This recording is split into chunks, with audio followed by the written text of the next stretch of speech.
Salazar, a su paso por el centro de Ochagavía, me acompaña mientras salgo del pueblo camino de un sendero que sube con bastante pendiente entre el bosque. Es un arrullo más que un fragor. No es tiempo de deshielo, sino de que la tierra absorba el agua de las lluvias otoñales y la nieve las conserve en altitudes mayores. El GR11 aparece en los tracks haciendo una gran Z por una pista, pero un atajo para evitar este tramo te conduce siguiendo las marcas rojas y blancas por este nuevo trazado, menos cómodo pero más directo.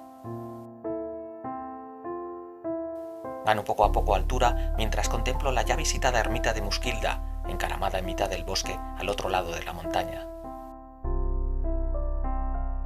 Atravieso la pista mientras sigo atajando por el nuevo trazado del GR11, aunque finalmente desemboco en la pista forestal que seguiré fielmente durante un montón de kilómetros camino de Isaba. Gran parte de esta etapa discurre por pistas de este estilo, salvo la salida de Ochagavía, que hay una buena cuesta ahí por sendero entre el bosque, muy bonito.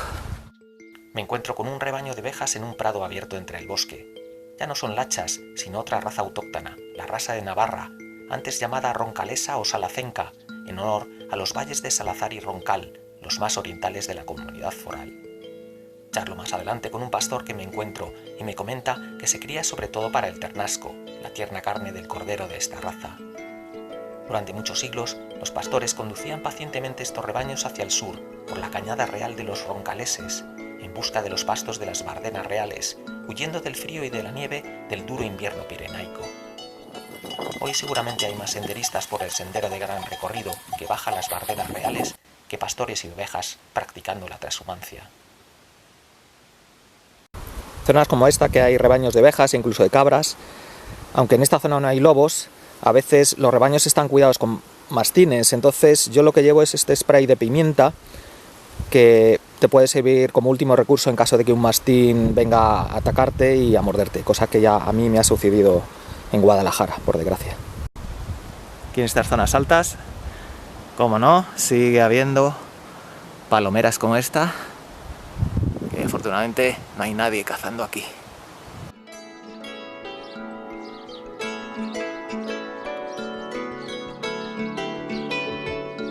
El bosque de pinos silvestres a veces sustituye a las hayas y los robles, cada vez más escasos. Las coníferas van ganando terreno las frondosas según nos vamos alejando del mar y vamos ganando en altitud. Más adelante, allá por el Pirineo aragonés más oriental y en Cataluña, los pinares y abetales serán mucho más abundantes que los hayedos o robledales, que volverán a ganar protagonismo en la Garrocha, acercándonos al mar Mediterráneo de nuevo mientras descendemos de altitud.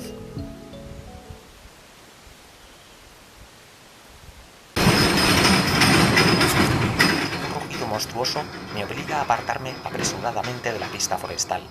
Un camión con remolque para transportar madera me pasa al lado como un Ferrari.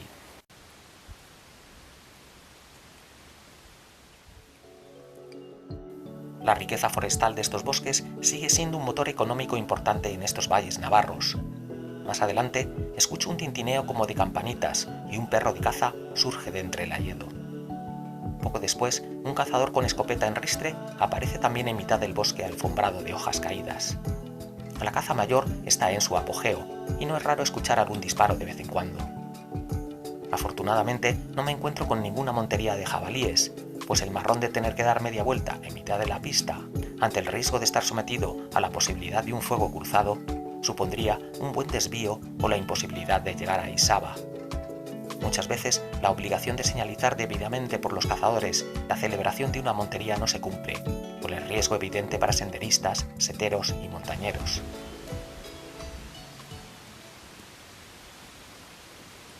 Y en este punto ya vamos a abandonar la pista que hemos estado siguiendo durante mucho tiempo. Como indica ahí ese cartel, a Isaba, 5 kilómetros y pico, y unas vistas espectaculares hay aquí. Las montañas más altas del Pirineo navarro. En una curva de la pista, el GR11 retoma un sendero por un cordal. Las vistas son magníficas hacia las cumbres de la zona del Karst de Belagua, cubiertas de una capa fina de nieve otoñal. El paisaje es soberbio y da pena bajar a la comodidad del valle. ¿Qué pasa?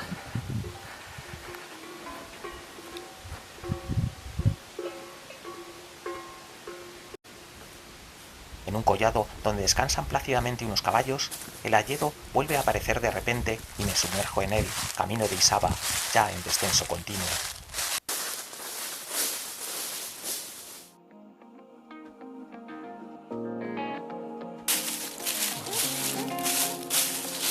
El bosque es de duendes y hadas, con hayas y luego robles pubescentes de gran porte que delatan su gran longevidad.